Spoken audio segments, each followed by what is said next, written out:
میرے والد صاحب حضرت مولانا محمد عمر صاحب پالم پوری رحمۃ اللہ علیہ، اللہ ان کی قبر کو روشن کرے اور روشن رکھے اور ان کے درجات بلند فرمائے، کہیے آمین۔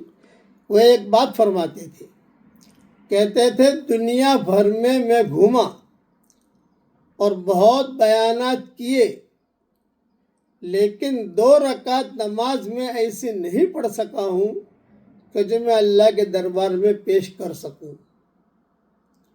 اس پر روتے تھے۔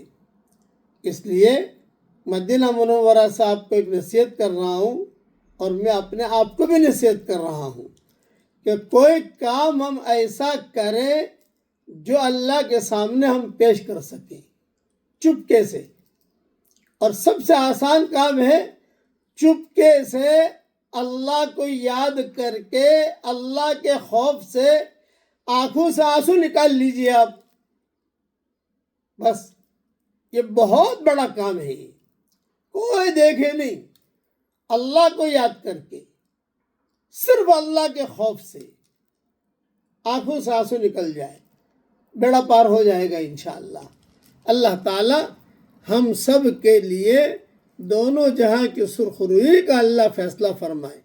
اور میں دعا کرتا ہوں مدینہ منورہ سے کہ اے اللہ، جو پریشان حال ہو ان کے پریشانیوں کو دور فرما، جو مقروض ہو ان کے قرضوں کے ادا ہونے کی غیب سے صورت اور شکلیں پیدا فرما، جو بیمار ہو ان کو شفاء کاملہ عاجلہ دائمہ مستمرہ عطا فرما، اور جو ناجائز عشق میں مبتلا ہوں اے اللہ عافیت سے انہیں ناجائز عشق سے نجات دے دے، اور اے اللہ اس امت کے لیے حلال بستروں کا انتظام فرما اور حرام بستروں سے اس امت کی حفاظت فرما، کہیے آمین۔